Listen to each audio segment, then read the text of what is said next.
ఒక్కసారి ఇది వినండి. 2024కి మన ప్రపంచం మొత్తం కలిసి 315 ట్రిలియన్ డెప్త్ పడిపోయింది. ఇది ఏంటి అంటే మన ప్లానెట్ ఎకానమీ అవుట్పుట్ కి ఆల్మోస్ట్ 3 టైమ్స్. అంటే ప్రతి మనిషి, ప్రతి మహిళ, ప్రతి పిల్లవాడు కూడా ఒక యావరేజ్ గా $40,000 వేరే వారికి కట్టాలి అన్న సిచ్యువేషన్ లో ఉన్నాం. డెప్త్ ని కరెక్ట్ గా అర్థం చేయడానికి పాపులేషన్ తో కంపేర్ చేయాలి. ఎగ్జాంపుల్, ఒక దేశంకి 1 ట్రిలియన్ డెప్త్ ఉంది అనుకోండి, కానీ పాపులేషన్ 100 crores ఉంటే యావరేజ్ డెప్త్ పర్ పర్సన్ $1,000 అవుతుంది. మరి ఒక స్మాల్ కంట్రీకి $10 billion డెప్త్ ఉంటే కానీ పాపులేషన్ ఓన్లీ 10 lakhs ఉంటే యావరేజ్ డెప్త్ పర్ పర్సన్ 10,000 అవుతుంది. అంటే డెప్త్ అమౌంట్ కంటే పర్ హెడ్ బర్డెన్ ఎక్కువ ఇంపార్టెంట్. కానీ ఇక్కడ రియల్ షాకింగ్ పార్ట్ ఏంటి అంటే ఇది జస్ట్ నెంబర్స్ కాదు. ఈ డెప్త్ క్రైసిస్ కంట్రీస్ ని మారుస్తుంది, కొన్ని గవర్నమెంట్స్ ని డౌన్ చేస్తుంది, billions of peoples future fate decide చేస్తుంది. సో ఈ రోజు మనం డీప్ గా డ్రైవ్ చేద్దాం. ఈ డెప్త్ సిస్టమ్ ఎవరు క్రియేట్ చేశారు,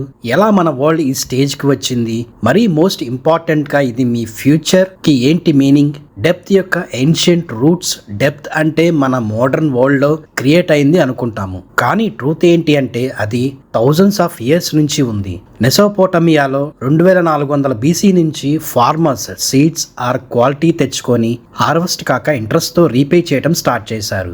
ఏన్షియంట్ గ్రీస్ లో కూడా డెప్త్ సీరియస్ మ్యాటర్. మనిషి రీపే చేయలేకపోతేనే స్లేవరీలో పడిపోయేవాడు. రూమ్ లో గవర్నమెంట్స్ వారికి ఫండింగ్ కోసం డెప్త్ సిస్టమ్స్ ని హెవీలీ యూజ్ చేశాయి. సో పాయింట్ ఏంటి అంటే డెప్త్ సిస్టమ్ అన్న కాన్సెప్ట్ చాలా ఏన్షియంట్ మరియు అది ప్రతి సమాజంలో ఒక బ్యాక్ బోన్ లాగా పనిచేస్తుంది. వారికి కన్స్ట్రక్షన్ కి, ట్రేడ్ కి, అన్నిటికీ పవర్ డెప్త్ నుంచి వస్తుంది. బ్రిటిష్ రూల్లో ఇండియా లాంటివి మ్యాసివ్ వెల్త్ లాస్ చేశాయి. ఆ టైంలో రూట్స్, టాక్సెస్, ట్రేడ్ ఇంబ్యాలెన్స్ చాలా కంట్రీస్ ని వీక్ చేశాయి. ఇండిపెండెన్స్ తర్వాత కూడా అదే డిపెండెన్సీ మోడల్ కంటిన్యూ అయింది. ఇన్ఫ్రాస్ట్రక్చర్ బిల్డ్ చేయడానికి ఫండ్స్ లేకపోయినా కూడా లోన్స్ తెచ్చుకొని చేయాల్సి వచ్చింది.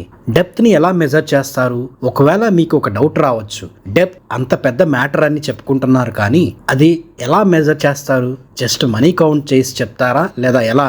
వరల్డ్ బ్యాంక్, IMF, OECD లాంటివి అన్ని ఒక మెజర్మెంట్ సిస్టమ్ యూజ్ చేస్తాయి. కంట్రీస్ కి ఉన్న GDP టు డెప్త్ రేషియో అనే మెజర్ చాలా ఇంపార్టెంట్. అంటే ఒక కంట్రీ ఎర్న్ చేసిన టోటల్ ఎకానమీ అవుట్పుట్స్ తో కంపేర్ చేస్తే వాళ్ళ డెప్త్ ఎంత ఉంది అనేది అర్థమవుతుంది.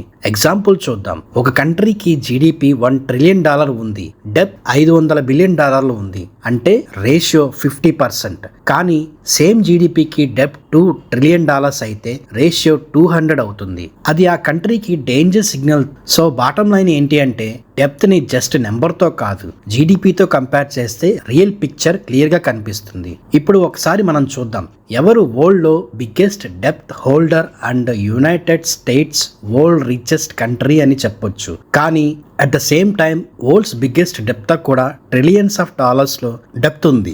జపాన్ వాళ్ళ GDP to depth ratio shocking గా 250% పైకి ఉంది. అంటే వాళ్ళ ఎకనామీకి మించిన డెప్త్ ఉంది. చైనా ఎక్కువగా ఇన్ఫ్రాస్ట్రక్చర్, అర్బన్ డెవలప్మెంట్ మరియు ఫారెన్ ఇన్వెస్ట్మెంట్ కి మనీ తీసుకొని డెప్త్ హ్యూజ్ గా పెంచుకుంటుంది. ఇండియా మన కంట్రీ కూడా చాలా డెప్త్ తో రన్ అవుతుంది, కానీ రేషియో మేనేజబుల్ గా 85 to 90% దగ్గర ఉంది. సో క్లియర్ గా చూస్తే డెవలప్డ్ కంట్రీస్ కూడా డెప్త్ ఫ్రీ కాదు. ఇన్ఫాక్ట్ వాళ్ళకే హైయెస్ట్ డెప్త్ ఉన్నాయి. డెప్త్ యొక్క కాన్సిక్వెన్సెస్. డెప్త్ అనే కాన్సెప్ట్ ఒక నైఫ్ లాంటిది. కరెక్ట్ గా యూజ్ చేస్తే మంచి, రాంగ్ గా యూజ్ చేస్తే డేంజర్. మరి కాన్సిక్వెన్సెస్ ఏంటో చూద్దాం. Interest burden. ఇమాజిన్ చేయండి, ఒక కంట్రీ $1 trillion లోన్ తీసుకుంది. Every year lakhs of crores payment interest కే పోతాయి. రిజల్ట్ ఏంటి? డెవలప్మెంట్ ప్రాజెక్ట్స్ కి ఉన్న money already loan, EMI repay చేయడానికి సాక్రిఫైస్ అవుతుంది. Inflation and currency valuation. Borrowing వల్ల కరెన్సీ వాల్యూ డౌన్ అవుతుంది. కరెన్సీ వీక్ అయితే ఇంపార్టెంట్ ఐటమ్స్ కాస్ట్లీ అవుతాయి. ఇన్ఫ్లేషన్ పెరిగిపోతుంది. Economic dependency. డెప్త్ తీసుకుంటున్న కంట్రీకి లెండర్స్ మీద డిపెండెన్స్ పెరిగిపోతుంది. ఎగ్జాంపుల్, IMF నుండి లోన్ తీసుకుంటే కండిషన్స్ ఫాలో చేయాలి అండ్ IMF కి ట్యాక్స్ సిస్టమ్స్ మార్చాలి, సబ్సిడీస్ కట్ చేయాలి అని ప్రెజర్ వస్తుంది ఆ కంట్రీ మీద. అలాగే పొలిటికల్ ఇన్స్టెబిలిటీ. డెప్త్ బర్డెన్ ఎక్కువైన కంట్రీస్ తో గవర్నమెంట్స్ ఫాల్ అయ్యాయి. పీపుల్ యాంగ్రీ అయిపోయి స్ట్రీట్ లో ప్రొటెస్ట్ చేస్తారు.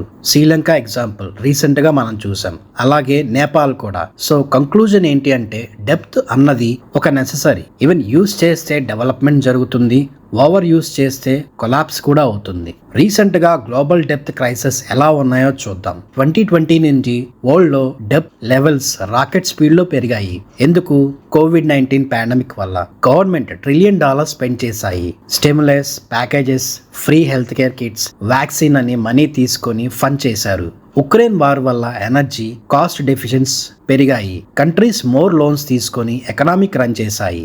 Rising interest rates, US federal reserve rates పెంచడం వల్ల ఎగ్జిస్టింగ్ లోన్స్ రీపే చేయడానికి ఇంకా కష్టం అవుతుంది. రిజర్వ్ 2024 కి వరల్డ్ టోటల్ డెప్త్ $315 ట్రిలియన్ కి పైకి వెళ్ళింది. ఇది ఒక హిస్టారికల్ హై డెప్త్ నుండి ఎవరు రియల్ గా బెనిఫిట్ చేస్తున్నారు అని మీకు ఒక డౌట్ రావచ్చు. డెప్త్ అంటే మనకి యూజువల్లీ ఒక నెగటివ్ వర్డ్ లాగా కనిపిస్తుంది, కానీ యాక్చువల్ గా కొన్ని కంట్రీస్ కి అది ఒక gold mine. Banks and financial institutes ఒక కంట్రీ $1 బిలియన్ బారో చేస్తే బ్యాంక్స్ కి మ్యాసివ్ ఇంట్రెస్ట్ వస్తుంది. అంటే వాళ్ళకి స్టడీ ఇన్కమ్ స్కీమ్ లాగా ఇన్వెస్టర్స్ గవర్నమెంట్ బాండ్స్ లో ఇన్వెస్ట్ చేసిన వాళ్ళకి రెగ్యులర్ ఇంట్రెస్ట్ పేమెంట్స్ వస్తాయి. సేఫ్ ఇన్కమ్ లాగా ట్రీట్ చేస్తారు. పవర్ఫుల్ కంట్రీస్, ఫర్ ఎగ్జాంపుల్ గా యుఎస్ ట్రెజరీ బాండ్స్ లో China billions of dollars invest చేసింది. అంటే యుఎస్ కి మనీ ఇచ్చి పవర్ హోల్డ్ చేసింది. సో సింపుల్ గా చెప్పాలంటే మనం డెప్త్ బర్డెన్ అని మాట్లాడుకుంటే కొన్ని కంట్రీస్ అండ్ ఇన్స్టిట్యూషన్ యాక్చువల్ గా డెప్త్ బిజినెస్ లో ప్రాఫిట్స్ స్కూప్ చేస్తున్నాయి. ఒకవేళ డెప్త్ టాప్ అనే వర్డ్ వింటుంటే ఎక్కడ ఎక్కువ ఎఫెక్ట్ అవుతుంది? ఆఫ్రికన్ కంట్రీస్ ఇన్ఫ్రాస్ట్రక్చర్ కోసం చైనా నుండి లోన్స్ తీసుకొని రీపే చేయలేక పోర్ట్స్ అండ్ రిసోర్సెస్ వదులుకొని డెప్త్ టాప్ లో పడిపోయాయి.